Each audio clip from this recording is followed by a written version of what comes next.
باب ما جاء مفتاح الصلاۃ الطہور، نماز کی چابی وہ طہارت ہے۔ نماز کی چابی کے لیے تو ظاہر ہے کہ کپڑوں کا پاک ہونا بھی ضروری ہے، جگہ کا پاک ہونا ضروری ہے، یہ سب شرائط صلاۃ ہے، صحت صلاۃ کے۔ لیکن یہ کہ کپڑے اگر کسی ٹائم میں نہ ہو تو ننگا آدمی نماز پڑھ سکتا ہے، اور لیکن مسئلہ یہ کہ طہارت، اسی طرح قبلہ کا مسئلہ بھی ساکت ہو سکتا ہے، برخلاف طہارت کے اگر پانی نہ ملے تو آدمی مٹی سے کام، اور اگر مٹی سے مٹی نہ ملے تو پھر یہ کہ نماز پڑھنے کی اجازت نہیں ہے۔ جیسے مسائل مخمسہ، 5 قسم کے مسائل فاقد الطہورین آپ کے سامنے گزرا ہے۔ تو باب ما جاء مفتاح الصلاۃ الطہور، نماز کی چابی وہ طہارت ہے۔ حدیث کے اندر بھی یہی آئے گا، وبہ قال حدثنا حناد وقتیبۃ ومحمود بن غیلان۔ علیکم بالحناد، حناد کا مسئلہ گزرا ہے کہ ثقہ بالاتفاق امام احمد کا قول، قتیبۃ بن سعید یہ بھی ثقہ ہے، گزرا ہے آپ کے ساتھ، محمود بن غیلان بالاتفاق ثقہ ہے۔ قالوا حدثنا وکیع، امام وکیع کے بارے میں بتایا کہ امام ابو حنیفہ رحمۃ اللہ علیہ کے شاگردوں میں سے ہے اور امام شافعی کے اساتذہ میں سے، عالم و اہل زمانہ ہی۔ ان سفیان، یہاں پر سفیان کا کوئی پتہ نہیں ہے کہ سفیان کون ہے، سفیان ثوری ہے یا سفیان بن عیینہ ہے۔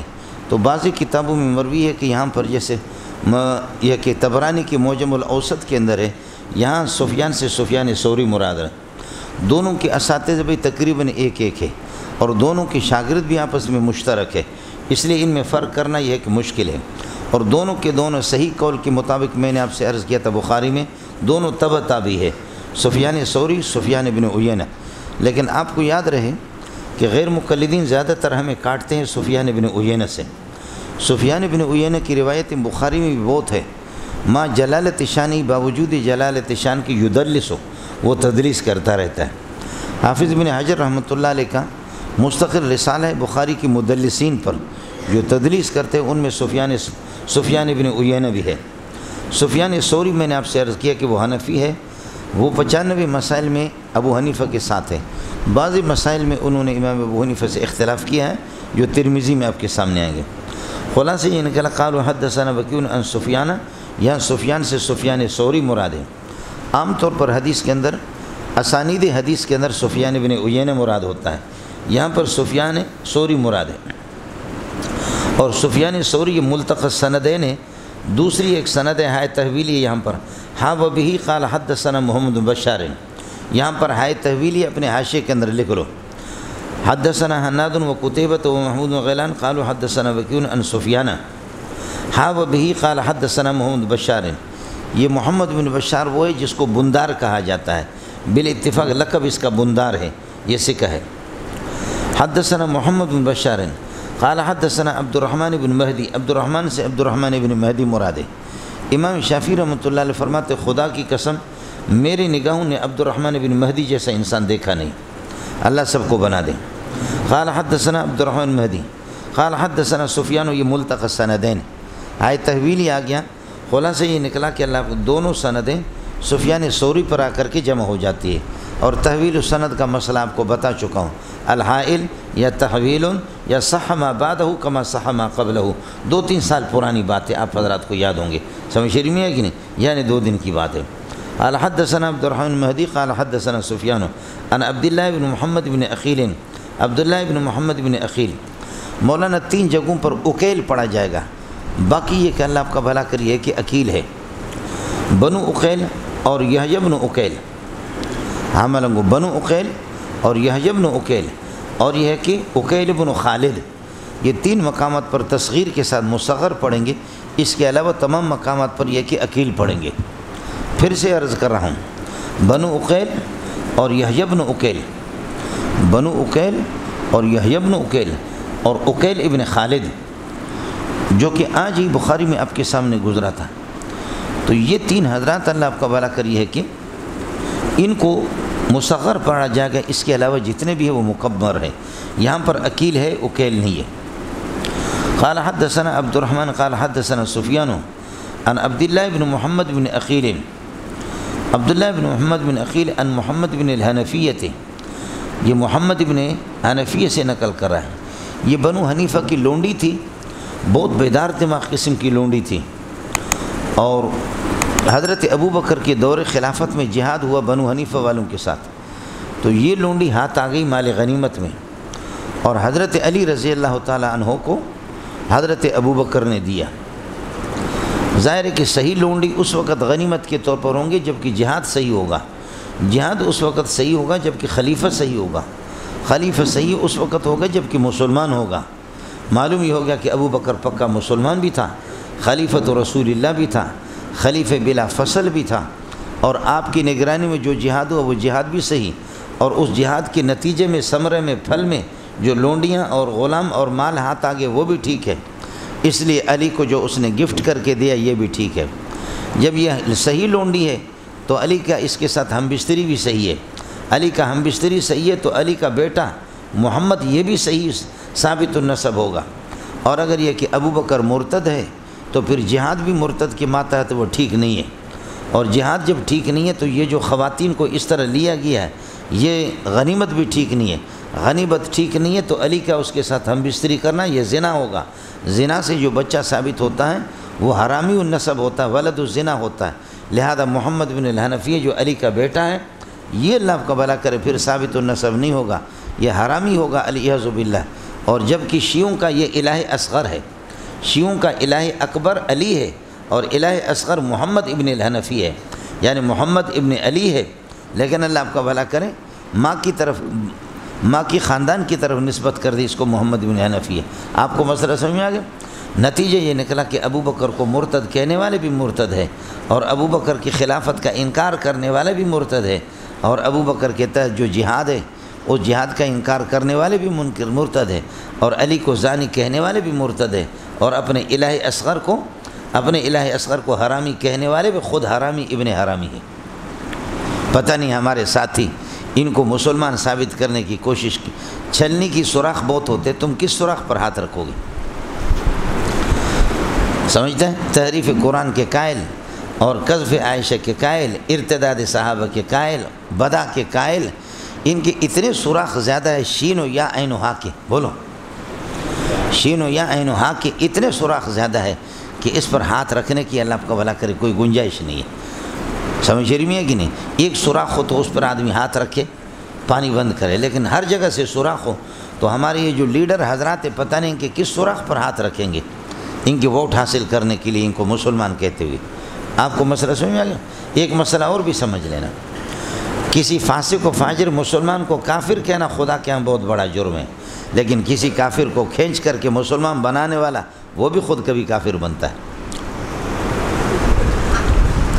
اگر آپ میں سے کوئی یہ 500 میں سے تمہاری داڑھی چاہے تمہارے ناف تک پہنچے، لیکن آپ میں سے کوئی کوشش کرے اور یہ کہے کہ نہیں فرعون کافر نہیں تھا مسلمان تھا، اجماع کے خلاف قطعیات کے خلاف، تو فرعون تو تیرے کہنے سے مسلمان نہیں ہوگا لیکن تو خود دائرہ اسلام سے خارج ہو جائے۔ اور اگر آپ میں سے کوئی کوشش کرے ابو جہل عتبہ اور شیبہ کو کہا مسلمان ثابت کرنے کے، وہ گندے پاخانے وہ آپ کے مسلمان کہنے سے مسلمان نہیں ہوں گے لیکن آپ خود دائرہ اسلام سے خارج ہوں گے۔ اس لیے اس کا ساتھی خیال کریں، اس لیے اس کا خیال کریں۔ یہ بات میں نے علماء کے اجتماع میں یہ بات اٹھائی تو ایک دوسرے کو جیسے کہ گدھے جو ہیں ایک دوسرے کو وہ کرتے ہیں، اللہ آپ کا بھلا کرے، وہ ایک دوسرے کو کھجلاتے، جب تھک جاتے ہیں تو کھجلانے لگے کہ ہمارے اکابرین نے جب ان کی تکفیر کی ہے، باتیں دو ہے کہ یہ کافر ہے یا نہیں ہے، اگر کافر ہے تو تم کافر کیوں نہیں کہتے ہو، اور اگر یہ کہ کافر نہیں تھے ہمارے اکابرین نے کافر قرار دیا، من قال لاخی یا کافر فقد باء باحدہما، سامنے والا اگر کافر نہیں ہے کافر کہنے والا خود کافر ہوگا۔ کرو ہمت، تم کہاں تھوکو گے؟ پیشانی پر تھوکو گے یا داڑھی پر جا کر کے تھوکو گے؟ مسئلہ مشکل ہے، یہ بخاری کی روایت ہے، سمجھتا ہے؟ آپ کو بات سمجھ میں آ گئی؟ ابو بکر مسلمان تھا، ابو بکر کی خلافت بلا فصل تھی، اور ابو بکر کی نگرانی میں جو جہاد تھا جہاد شرعی تھا، جہاد شرعی کے نتیجے میں جو مال غنیمت لونڈیاں غلام اور لونڈیاں جو ہاتھ آ گئی وہ مال غنیمت ہے، اور ان کا گفٹ بھی علی کو درست ہے، علی کی ہمبستری بھی درست ہے، علی کے بیٹے کا ثابت ہونا وہ بھی ثابت النسب۔ اور اگر ابو بکر مرتد ہے تو جہاد بھی جہاد شرعی نہیں ہے، جہاد شرعی نہیں ہے تو مال غنیمت اس سے ہاتھ میں آنے والا وہ بھی ملکیت اس پر ثابت نہیں ہوگی، ملکیت ثابت نہیں ہوگی، غیر مملوک عورت کو علی کو گفٹ کر کے دینا یہ بھی ٹھیک نہیں ہوگا، علی کا اس کے ساتھ ہم بستری کرنا یہ بھی زنا ہوگا علیاذ باللہ۔ جب زنا ہوگا، زنا کے نتیجے میں جو بچہ پیدا ہوگا وہی تمہارا الہ اصغر ہوگا، جبکہ شیعوں کا یہ الہ اصغر ہے، الہ اکبر حضرت علی ہے۔ علی مشکل کشا میرے کشتی پار لگا دینا، سنا ہی نہیں سنا؟ جی یا علی مشکل کشا میری کشتی پار لگا۔ یہ آدمی بڑا ذہین تھا، خاتون بھی اس کی والدہ بہت ذہین خاتون تھی، اور محمد ابن الحنفیہ حضرت علی کا بیٹا یہ بھی غضب کا، الولد سر لابیہ، اپنے ابا کی طرح غضب کا ذہین آدمی تھا، دلیر تھا، سمجھ شریف میں ہے کہ نہیں؟ اس لیے حضرت حسن اور حسین اور آل رسول کو جنہوں نے کربلا کے اندر، کربلا نہیں کہنا کربلا، اصل میں کربن و بلاء ہے، سمجھ شریف میں ہے کہ نہیں؟ کربلا نہیں ہے، کربلا، کربن و بلاء، احد و عشر، احدہ کا دال درمیان میں آگے مبنی ہو گیا، واو کو ہم نے گھسیڑ دیا عشرہ کے اندر، عشر بھی مبنی ہو گیا، احد عشر ہو گیا، یہاں پر ہو گیا کربن و بلاء، تو با درمیان میں آ گیا تو کربہ ہو گیا، واو کو گھسیڑ دیا بلاؤن کے اندر تو بلاء ہو گیا، اب ہو گیا کرب بلاء، اب ہو گیا کرب بلاء، پہلے والے با کو ساکن کر کے دوسرے میں ادغام کر دیا، ہو گیا کرب بلاء، اور یہ کہ دوسرے حمزے کو حذف کر دیا تخفیفاً، ہو گیا کرب بلا، یہ کربلا نہیں ہے کرب بلا ہے، سمجھ شریف میں ہے کہ نہیں؟ اس کا خیال کیا لینا مولی صاحب؟ اس نے حضرت حسن اور حسین کے جتنے قاتلین تھے ایک ایک کو چن چن کر کے اس نے مارا، بولو محمد بن الحنفیہ زندہ باد، بولو محمد، اس لیے علوی بھی ہے ہم ہیں، اور اللہ آپ کا بھلا کرے محمد بن الحنفیہ کے وارث بھی ہم ہیں، محمد کے وارث بھی ہم ہیں، پنجتن پاک کے وارث بھی ہم ہیں، قرآن کے وارث بھی ہم ہیں، سمجھتا اے گل۔ ان علی قال مفتاح الصلاۃ الطہور، فرمایا کہ نماز کی کنجی طہارت ہے، یہ دیکھیے مبتدا اور خبر یہ دونوں کے دونوں معرفہ ہے، یہ حصر ادعائی فرد کامل کے اعتبار سے، عرب لوگ کہتے المال الابل، مال اونٹ ہی ہے، مال اونٹ ہی ہے، حالانکہ مال ڈالر بھی ہے، مال پونڈ بھی ہے، مال ریال بھی ہے، درہم بھی ہے، دینار بھی ہے، لیکن ان کا محبوب اور مال کامل وہ اونٹ ہے، تو المال الابل، المال الابل، یہاں پر بھی اسی طرح مبتدا خبر دونوں کے دونوں معرف ہے۔ نماز کی چابی اللہ آپ کا بھلا کرے طہارت ہے، نماز کی چابی طہارت ہے، طہارت میں نے عرض کیا کہ یہ کامل اور مکمل قسم کا یہ کہ اس لیے کہ طہارت کسی صورت میں ساکت نہیں ہوتی، اور چابی سے پھر یہ اس بات کو ذرا سمجھ لینا مولانا کہ چابی مکان کے اندر داخل نہیں ہوتی، چابی باہر کی چیز ہوتی ہے، اور چابی سے تالے کو کھولیں گے پھر مکان کے اندر داخل ہوں۔ ویسے مسجد میں آپ تکبیر تحریمہ کہیں گے اور ہاتھ باندھیں گے، آپ کی نماز شروع نہیں ہوگی، اس لیے کہ طہارت نہیں ہے، طہارت نہیں ہے تو شروع فی الصلاۃ بھی درست نہیں ہے، خیال کر لینا۔ و تحریم و تکبیر، نماز کی تحریمہ تکبیر ہے، اصل مولوی صاحب اس طرح ہے، التکبیر یحرم ما فیہا، مولانا تکبیر اس مصدر کی اضافت یا فاعل کی طرف ہوتی ہے، یا مصدر کی اضافت مفعول بھی کی طرف ہوتی ہے، یا تحریم مصدر کی اضافت ہاں کو فاعل قرار دو گے یا مفعول بھی قرار دو گے، جو بھی قرار دو گے تو مصیبت کے اندر پڑ جاؤ گے، خیال کر لینا۔ ایک یہ کہ تحریم الصلاۃ التکبیرہ، ہاں ضمیر تحریم مصدر کا فاعل ہے، نماز حرام قرار دیتی ہے اللہ اکبر کہنے کو، یہ غلط ہے، نماز میں بار بار اللہ اکبر ہوتا ہے۔ اگر ہاں ضمیر کو تحریم کا فاعل قرار دیں، تحریم ہوا التکبیرہ، یہ ہوگا، نماز حرام قرار دیتی ہے اللہ کا بھلا کرے کس کو؟ تکبیر کو، اللہ اکبر کہنے کو، غلط۔ دوسرا ہے کہ تحریم وہاں میں تحریم مصدر کی اضافت مفعول بھی کی طرف ہے، فاعل محذوف ہے، اس طرح کو تحریم التکبیر الصلاۃ، ہاں سے مراد صلاۃ، تحریم التکبیر اللہ اکبر ہاں حرام قرار دیتی ہے، ہاں نماز کو، تکبیر تحریمہ حرام قرار دیتی ہے نماز کو، بالکل غلط ہے، سمجھتے ہیں؟ اس لیے یہاں تیسری صورت ہے کہ تحریم مصدر کی اضافت ظرف کی طرف ہے، مفعول فی کی طرف ہے، جیسے صلاۃ اللیل کا معنی صلاۃ فی اللیل ہے، صوم النہار کا معنی صوم فی النہار ہے، وہ نہار نہ فاعل ہے نہ مفعول بھی ہے، صوم النہار کا معنی صوم فی النہار ہے، صلاۃ اللیل کا معنی صلاۃ فی اللیل ہے۔ اب آ جاؤ، اب تکبیر کو کرو مقدم، کہو گے التکبیر محرم فیہا الامور الدنویۃ، التکبیر محرم، تکبیر حرام قرار دیتی ہے، تکبیر تحریم حرام قرار دیتی ہے، کیا فیہا، اب ظرف بنایا نا، التکبیر محرم فیہا، نماز کے اندر حرام قرار دیتی ہے، کس کو؟ امور دنیویہ کو۔ جب آپ نے ہاتھ اس طرح اٹھا دیا، جب آپ نے ہاتھ اس طرح اٹھا دیا اور تکبیر تحریم کے لیے، جیسے پولیس والوں کو تلاش دیتے ہیں، آپ تلاشی دیتے پروردگار میرے ہاتھ میں کچھ بھی نہیں ہے، اب میں دنیا کے ساری مصروفیات کو اور مشاغل کو اپنے اوپر حرام قرار دے رہا ہوں نماز کے دوران۔ التکبیر محرم، تکبیر حرام قرار دیتی ہے، فیہا، ہا ضمیر کا فیہا، نماز کے اندر کس چیز کو؟ الامور الدنیویہ، امور دنیوی۔ اب پیسے گن نہیں سکیں گے، اب چیک پر دستخط بھی نہیں کر سکیں گے، اب بول بھی نہیں سکیں گے، اب بول بھی نہیں کر سکیں گے، اب بول بھی نہیں سکیں گے اور بول بھی نہیں کر سکیں گے، پیشاب بھی نہیں کر سکیں گے، سمجھ شریف میں آ گئے یہ نماز کے دوران۔ اگلے والے میں پھر کو مزہ آئے گا، التسلیم محلل فیہا، اور سلام جو کچھ اس پر حرام ہو گئے تھے سلام ان کو حلال قرار دیتا ہے۔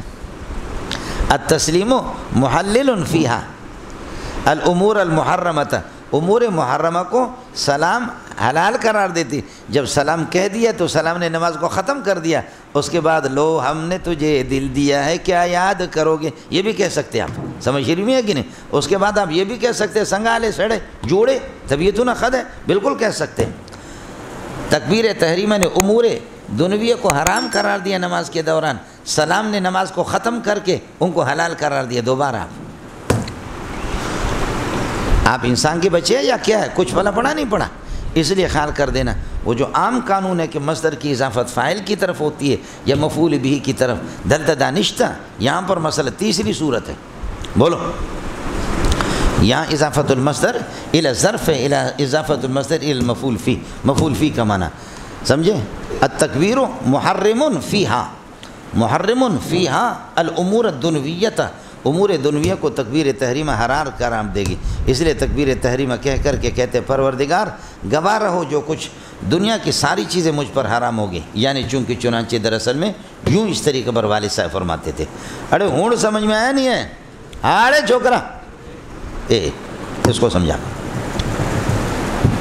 آیا مسئلہ سمجھ؟ یہ صرف ایک ترکیبی بات تھی۔ اب اس کے بعد کشمیر کا مسئلہ ہے۔ یہ دو جملہ، ایک جملہ، تین جملے تینوں معرفہ ہے، مفتاح الصلاۃ الطہور و تحریم التکبیر و تحلیل التسلیم، تینوں جملے معرفہ ہے۔ اب مسئلہ کشمیر کا ہے۔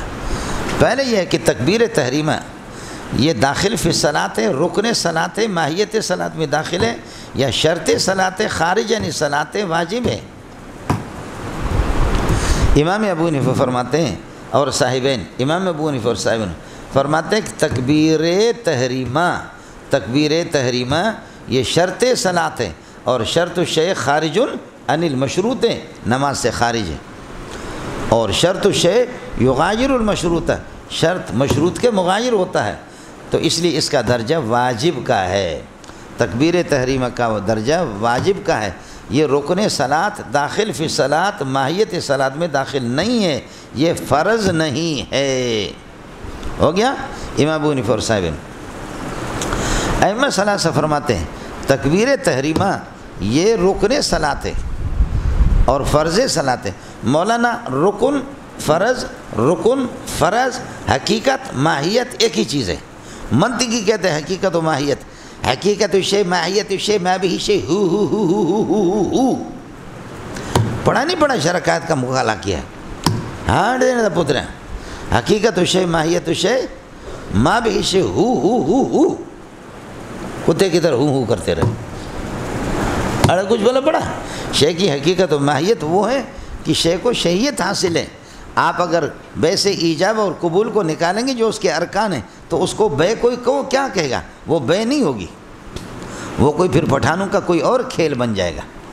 جب رکن شے حقیقت و شے ماہیت و شے جب وہ منتفی ہوگے، انسان سے حیوان کو نکال دو گے یا ناطق کو نکالو گے، وہ پلاسٹک کا انسان تو ہوگا، بت جو دکانوں کے اندر کھڑے ہیں، لیکن اصل انسان نہیں ہوگا، ان کے اندر حیوانیت بھی نہیں، ناطقیت بھی نہیں ہے، یعنی چونکہ چنانچہ دراصل میں یوں اس طریقے پر والد صاحب فرماتے تھے۔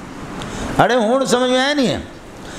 تو جمہور حضرات فرماتے ہیں امام شافعی، امام مالک، احمد بن حنبل یہ کہتے ہیں کہ تکبیر تحریمہ داخل فی الصلاۃ، رکن صلاۃ حقیقت و ماہیت میں داخل ہے۔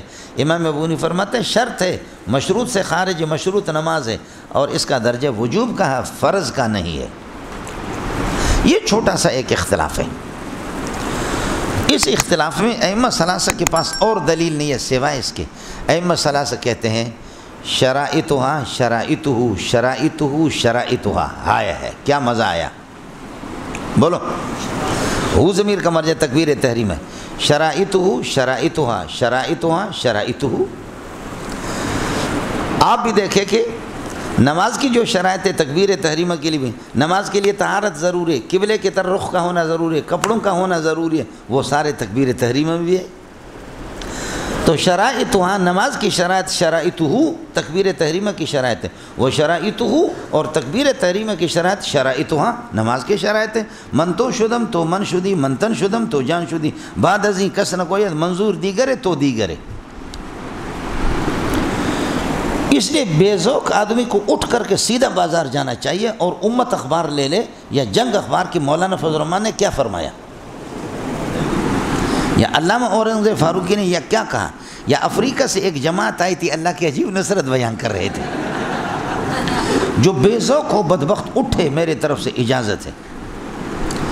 بے ذوق انسان واجب القتل ہے، اور شیخ الہند کا جملہ یہ ہے کہ ذوقوں کا استاذوں کا، بولو ذوقوں کا استاذوں کا۔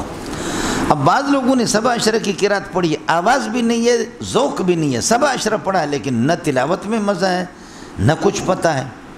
اور بعض لوگوں نے قرات میرات پڑھی نہیں ہے لیکن شوق ہے، ظالم ایسے بہترین پڑھتے ہیں کہ قراء حضراتوں کو دیکھ کر کے کہتے ہیں کہ این تعلمت تجوید، آپ نے تجوید کہاں سیکھی؟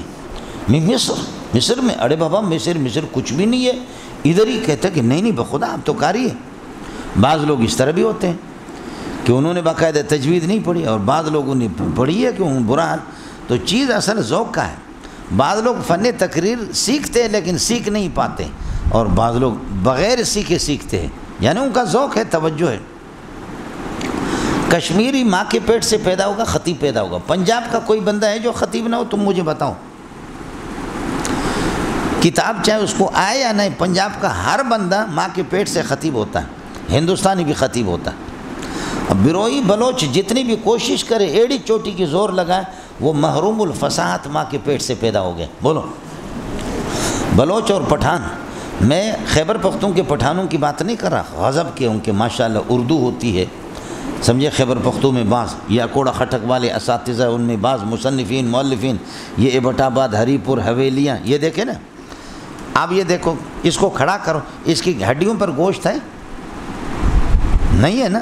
اب امیر صاحب ہمارا سفید ہے لیکن یہ اس سے بڑا خطیب ہے، لیکن آپ لوگوں میں کتنے خوبصورت موٹے موٹے ہوں گے، لیکن یہ دیکھو نا کہ یہ اس کے، اور اس کو بھی دیکھو۔ آپ تو پنجاب کے ہیں نا؟ ہاں ظاہر ہے، جب پنجاب کے تو میں اللہ کی پناہ مانگتا ہوں، سمجھ رہی میں ہے کہ تو پنجاب کے تو یہ ماں کے پیٹ سے خطیب پیدا ہو گئے، سمجھے؟ آئے مسئلہ سمجھے؟ ہم لوگ جتنی بھی کوشش کریں ہم لوگوں سے ہوتا بھی نہیں ہے۔ خیر، تو ذوق نہیں ہے جب آپ کا تو کیا کرے آدمی۔ خیر، آپ سمجھو مولانا، میں نے عرض کیا کہ شرائط آپ کو مسئلہ سمجھا بھائی؟ طہارت مکان، طہارت بدن، اور یہ رخ استقبال قبلہ، یہ نماز کے لیے شرط ہے، تکبیر تحریمہ کے لیے شرط ہے۔ تو معلوم یہ ہو گیا کہ ان تحریمتا، تکبیر تحریمہ داخل فی الصلاۃ و جزء من الصلاۃ و ماہیۃ للصلاۃ و رکن من الصلاۃ۔ ہو گیا؟ اس کا جواب یہ ہے، یہ شدت اتصال کی وجہ سے یہ ہو گیا ہے، ورنہ چیز الگ الگ۔ آپ بھی مانتے ہیں جمعے کی نماز کے لیے، خطبے کے لیے آپ بھی طہارت کی حالت میں رخ قبلے کی طرف بھی کرتے ہیں، کپڑے بھی آپ کے پاک ہوتے ہیں، حالانکہ طے شدہ ہے کہ خطبہ داخل فی الجمعہ نہیں ہے، جمعہ داخل فی الخطبہ نہیں ہے۔ سمجھ میں نہیں ہے؟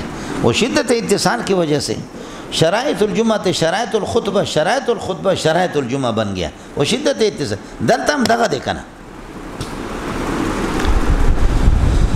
سمجھ میں آیا؟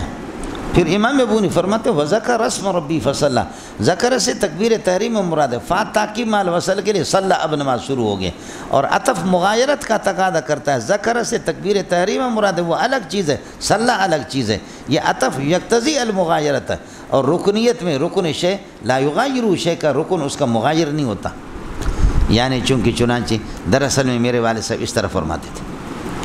اڑے ہون سمجھ میں آیا نہیں ہے؟ ایک مسئلہ ابو حنیفہ کا اور ایٹم بم سمجھ لینا۔ امام ابو نے فرماتے تحریم تو تکبیر ہے، یہ ہاں کی طرف مضاف ہے، ہاں سے مراد صلاۃ ہے، مضاف مضاف الیہ میں تغایر ہوتا، معلوم یہ ہوتا کہ تحریم صلاۃ کے مغایر ہے۔ حدیث سے استدلال ذرا دیکھو، کس کو سمجھ میں آ گیا؟ وہ تحریم ہاں التکبیر، تو تحریم کا مصداق تو اللہ اکبر ہے، تکبیر تحریم ہے، وہ ہاں نماز کی طرف راجع، یہ مضاف اضافت تغایر کا تقاضا کرتا ہے، یہ خود معلوم ہوتا ہے کہ تکبیر تحریم مغایر صلاۃ ہے، اور یہی وہی چیز ہے جو ہم لوگ کہتے ہیں کہ کیا ہے شرطیت والی بات۔ یہ ایک چھوٹا سا مسئلہ تھا جس میں ہم لوگوں نے کمپرومائز کیا، سمجھ رہی ہے کہ ائمہ ثلاثہ اس کو اللہ آپ کا بھلا کرے رکن قرار دیتے اور ماہیت نماز کے اندر داخل سمجھتے، ہم شرط قرار دیتے اور خارج یعنی صلاۃ اور واجب کا درجہ اس کو دیتے، چونکہ چنانچہ دراصل میں یوں یہ ہو گیا۔ یہ ایک چھوٹا سا اختلاف تھا۔ دوسرا اختلاف وہ یہ کہ ما یجوز بہ التحریمۃ، کن الفاظ سے تکبیر تحریم منعقد ہوگی؟ ما یجوز بالتحریم، امام مالک اور امام احمد یہ دونوں فرماتے فقط اللہ اکبر، بس فقط اللہ اکبر۔ کیوں؟ التکبیر تحریمها، تحریم و تکبیر، اور تکبیر کا معنی اللہ اکبر کہنا، مبتدا خبر دونوں کے دونوں معرفہ ہے، صرف اللہ اکبر۔ دوسرا یہ کہ ملت الرسول اللہ صلی اللہ علیہ وسلم الی یومنا ھذا، نبی کے زمانے سے لے کر آج تک تواتر عملی ہے، تعامل امت ہے۔ آپ قواعد الفقہ کے اندر پڑھیں گے تعامل الناس حجت یجب العمل بها، امت کا عمل خود بخود ایک دلیل ہے۔ جیسے کہ میں نے عرض کیا تھا کہ امام مالک رحمۃ اللہ علیہ یقدم تعامل اہل المدینہ علی الحدیث الصحیح ہے، حدیث صحیح پر بھی مقدم کرتا ہے، یاد ہے کہ نہیں؟ 2-3 سال پرانی بات آپ سے عرض کیا تھا، کچھ بلا بڑا۔ ایک یہ ہے کہ تحریم و تکبیر، نماز کی تحریم صرف اللہ اکبر ہے، مبتدا خبر دونوں معرفہ ہے، اثر۔ دوسرا مسئلہ ہے کہ تعامل امت ہے، اس وقت سے لے کر یہاں تک سب اللہ اکبر کہتے۔ یہ کون کہتا ہے؟ امام احمد، امام مالک۔ امام شافعی رحمۃ اللہ علیہ فرماتے ہیں کہ ان کے دلائل میرے دلائل، میرے دلائل ان کے دلائل، لیکن تھوڑا سا اضافہ، اللہ اکبر کے ساتھ اللہ الاکبر، الف لام آئے گا الاکبر پر، تو اس میں مزید اللہ کو مبالغہ پیدا ہو جائے گا، دلائلہما دلائلی و دلائلی دلائلہما، سمجھتے ہیں؟ اب امام شافعی نے اللہ الاکبر کا اضافہ کر دی۔ امام ابو یوسف رحمۃ اللہ علیہ طرفین سے الگ ہو گیا، ہم سے الگ ہو گیا، یہاں انتخابات میں ہوتا رہتا ہے، مولانا فضل الرحمن کی مرضی جس کے ساتھ گٹھ جوڑ کر، امام ابو یوسف الگ ہو گیا۔ امام ابو یوسف رحمۃ اللہ علیہ فرماتے ہیں اللہ اکبر، اللہ الاکبر، اللہ کبیر، اللہ الکبیر، عام مشہور یہ 4 ہیں، اللہ اکبر، اللہ الاکبر، اللہ کبیر، اللہ الکبیر، لیکن ایک 5واں قول بھی امام ابو یوسف کا، اللہ الکبار، کبار مبالغہ کا صیغہ ہے، وَمَكَرُوا مَكْرًا كُبَّارًا، پڑھا نہیں پڑھا؟ قرآن حضرات جو پڑھتے ہیں نا پانی پانی، میرے بیٹوں اٹھتے بیٹھتے کھاتے پیتے رفتار گفتار ہر صورت میں تجوید کے ساتھ بات کیا کرو، اٹھتے بیٹھتے کھاتے پیتے رفتار گفتار تجوید کے ساتھ بات کیا کرو۔ تو استاد کے پراٹے کو کوتا اٹھا کر کے لے جا رہا تھا، کہہ لگے استاد جی کالا کتا روٹی لے کے جا رہا، کالا کتا روٹی، کہ الو کے پٹے تو نے تو کر کے کیوں نہیں پکارا، چو کر کے آپ اس کو پکارتے نا، تو نے تو کر کے کیوں نہیں پکارا۔ حضرت امام ابو یوسف نے کمال کیا، وہ فرماتے ہیں دلائل الثلاثت دلائلی و دلائلی دلائل الثلاثت. واہ. جو امام مالک، امام احمد اور امام شافعی ان تینوں کی دلائل میرے ہیں، لیکن میں اللہ الکبیر، اللہ کبیر یا اللہ الکبار اس کا اضافہ اس لیے کرتا ہوں کہ اللہ کی کبریائی ان چاروں پانچوں میں سب میں، کبریائی کا اظہار اور بیان تو سب میں ہے. اس لیے یہ وہ دلیل ہے، ایک دلیل سے کئی چیزیں، ایک تیر سے کئی شکار ہو گئے. اللہ کی بندو کچھ والا پڑھا. ہاں، امام ابو حنیفہ امام محمد فرماتے کہ تم سب کے دلائل ہمارے دلائل ہیں، لیکن میرے دلائل تمہارے دلائل نہیں، ہمارے ہیں. بولو، تمہارے دلائل تم جو کچھ کہتے ہو میں اس کو مانتا ہوں، لیکن میں زیادہ بھی کہتا ہوں. امام محمد امام، اور ہم ایسے دلیل پیش کریں گے کہ جو تمہارے نہیں ہیں. وہ کیا ہے؟ وذکر رسم ربی فصلی. ذکر لا بشرط شے کے درجے میں مطلق ہے، سمجھے؟ اللہ اکبر بھی ذکر ذکر میں ہے، اور اللہ اجل، اللہ اعظم، اللہ الرحمن، اللہ الرحیم. اس لیے ان دونوں حضرات نے کہا کل لفظ یدل یا ینبئ بتعظیم اللہ، جو لفظ اللہ کی عظمت کو ظاہر کرے یجوز بہ التحریم، تو اس سے تکبیر تحریم درست ہے. وذکر اسم ربہ فصلی. اللہ کی بندو کچھ پہلے پڑھا آڑے ہو گیا. ایک دوسرا مسئلہ امام ابو حنیفہ رحمۃ اللہ علیہ فرماتے ہیں، مصنف ابن ابی شیبہ میں روایت ہے، ان ابی العالیۃ انہ سئل بأی شیء کانت الانبیاء یفتتحون الصلاۃ. ابو العالیہ سے پوچھا گیا بأی شیء کانت الانبیاء یفتتحون الصلاۃ، نماز کو کس چیز سے شروع کرتے تھے؟ قال بالتسبیح والتحمید والتہلیل. بالتسبیح سبحان اللہ، والتحمید الحمدللہ، والتہلیل لا الہ الا اللہ. قال بالتسبیح والتحمید والتہلیل. دعا. ابراہیم نخعی رحمۃ اللہ علیہ کا قول ہے، اذا حلل او سبح، اذا سبح او حلل اجزاہ فی الافتتاح. اذا سبح او حلل اجزاہ فی الافتتاح. سبحان اللہ کہا، الحمدللہ کہا، افتتاحی صلاۃ میں تکبیر تحریم کے لیے ٹھیک ہوگا. سمجھے؟ ابراہیم نخعی کا قول ہے. حضرت حکم کا، یہ مصنف ابن ابی شیبہ دونوں روایتیں، حضرت حکم کا قول مصنف ابن ابی شیبہ میں، وہ فرماتے ہیں کہ اذا سبح او حلل فی افتتاح الصلاۃ اجزأہ من التکبیر. اذا حلل او سبح فی افتتاح الصلاۃ، سبحان اللہ الحمدللہ کہا فی افتتاح، لا الہ الا کہا فی افتتاح الصلاۃ، اجزأہ من التکبیر، تکبیر تحریم کی جگہ پر کافی ہو جائیں گے. امام شافعی کا قول ہے بأی اسم من اسماء اللہ سبحانہ وتعالی افتتحت صلاتک یجوز لک. بأی اسم من اسماء اللہ، یعنی اللہ کی صفات میں سے کسی بھی صفت کے ساتھ آپ شروع کریں گے ٹھیک ہے، درست ہے. سمجھتے ہیں؟ اور امام ابو حنیفہ کی چھٹی دلیل ہے تحریم و تکبیر. تمہاری دلیل میری دلیل ہے. التحریم و تکبیر کا معنی تحریم ہوا التعظیم، تکبیر کا معنی تعظیم. وَرَبَّكَ فَكَبِّرْ، صبح بخاری میں نے آپ کو بتایا کہ ربک فکبر کا معنی اللہ اکبر کہنا نہیں ہے، اس لیے کہ اس وقت نماز فرض ہی نہیں ہوئی تھی. وربک فکبر کا معنی وربک فعظم، تو وہاں تکبیر تعظیم کے معنی میں، یہاں پر بھی تکبیر تعظیم. لہذا جو بھی لفظ عظمت پر تعظیم پر دلالت کرے گا اس سے کام چل جائے گا. کس کو سمجھ میں آئے گا؟ فَلَمَّا رَأَيْنَهُ أَكْبَرْنَهُ وَقَطَّعْنَ أَيْدِيَهُنَّ وَقُلْنَ حَاشَ لِلَّهِ مَا هَذَا بَشَرًا. فَلَمَّا رَأَيْنَهُ أَكْبَرْنَهُ اے أَعْظَمَنَّهُ. تفعیل اور افعال، کاف با را، یہ 5-6 دلیلیں ابو حنیفہ کی ہو گئی. اب ان کا جواب کہ مبتدا خبر معرف ہے تکبیر تحریم و تکبیر. سمجھے؟ جواب یہ کہ یہ فرد کامل کے اعتبار سے کہا. فرد کامل یہی ہے، زیادہ معمول بھی یہی ہے. جیسے عرب کہتے ہیں المال الابل، یا کہتے ہیں لا فتى الا علی، کوئی جوان نہیں مگر علی. تو تم لوگ بولو تم جوان بیٹھے ہو یا کھدڑے بیٹھے ہو؟ یہ حسر ادعائی ہے. لا فتى الا علی، لا سیف، کوئی تلوار نہیں مگر الا ذوالفقار، علی کے ذوالفقار تلوار. تو تلواریں تو بہت ہوتی ہے لیکن علی والی تلوار کا کیا کہنا. کبھی فرد کامل کے اعتبار سے، جیسے کہ کبھی جوش میں کوئی آتا کہتا ابا تو میرا ابا ہے، تمہارے تو ابا نہیں ہے، ڈبے ہیں. بولو ابا تو میرا ہی ابا ہے، تمہارے ابے تو کیا ہیں؟ ابے نہیں بلکہ کیا ہیں؟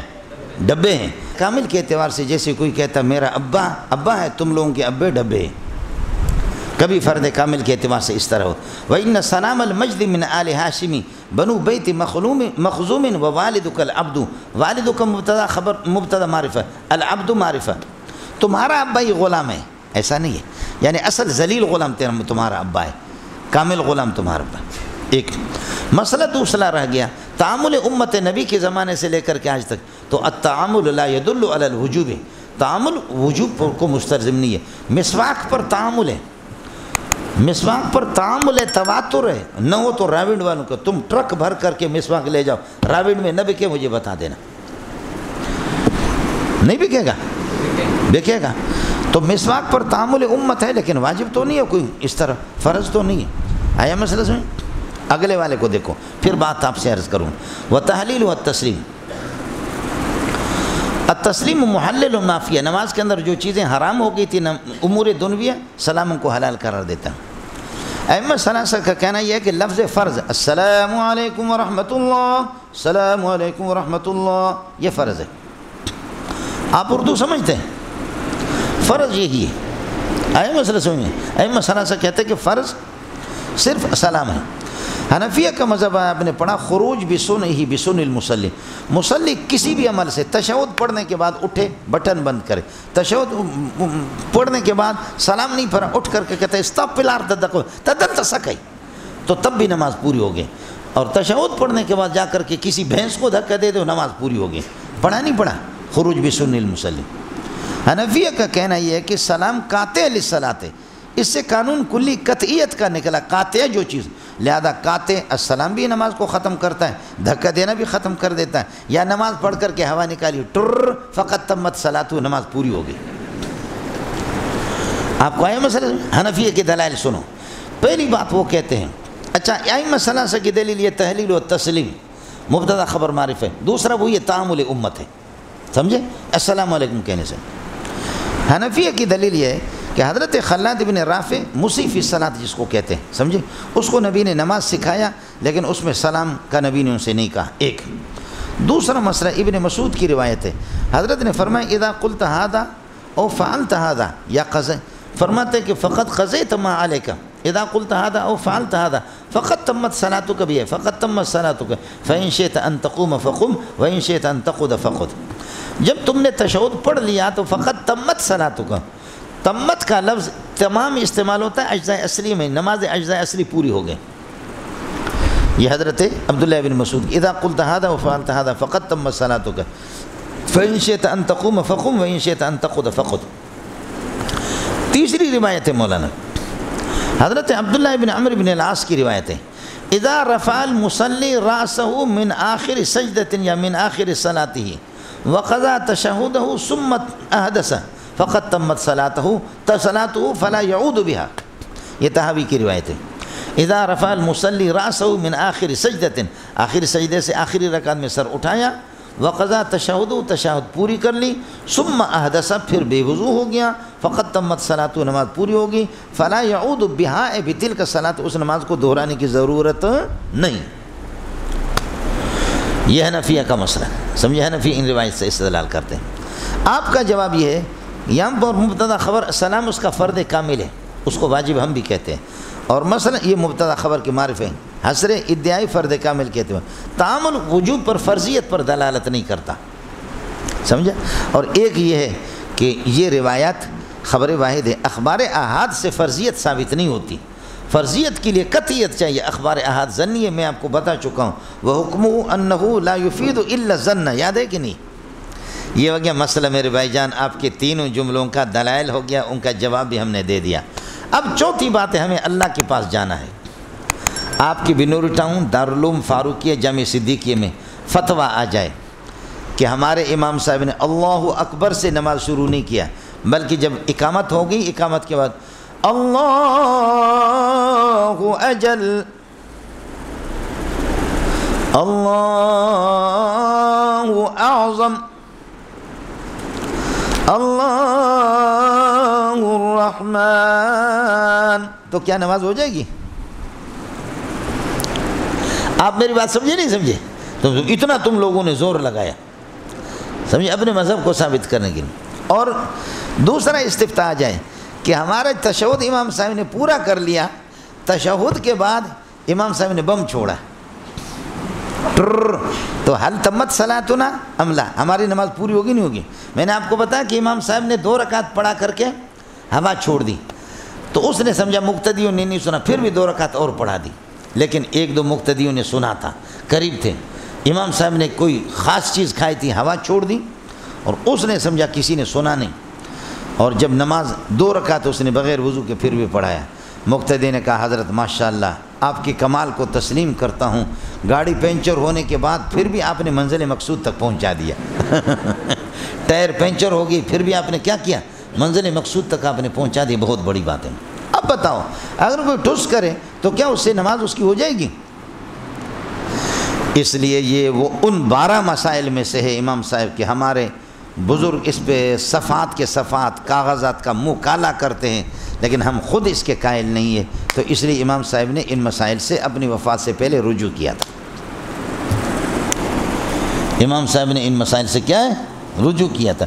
وہ ہم اپنے مخالف کو نیچے دکھانے کے لیے، خاموش کرنے کے لیے وہ بات تو ہم نے کہی، اس لیے بعد ہمارے فقہا کہتے کہ اگر اللہ اعظم اللہ الرحمن سے شروع کیا نماز مکروہ تحریمی ہو جائے گی۔ سرخسی نے صرف کہا کہ مکروہ تنزیہ ہے، لیکن بہرحال نماز نہیں ہوگی، وہ نماز واجب الاحادہ ہے۔ اللہ اعلم، اللہ اجل، اللہ اعظم، یہ ہو گیا۔ چلیے گا مولانا۔ قال ابو اسحاق الحديث وسوى شيء في هذا الباب احسن عبد الله بن محمد بن عقيل، عبد الله بن محمد بن عقيل هو صدوق یہ تعدیل کے الفاظ میں سے وقت تکلم فی بعض اہل من قبل حفظه۔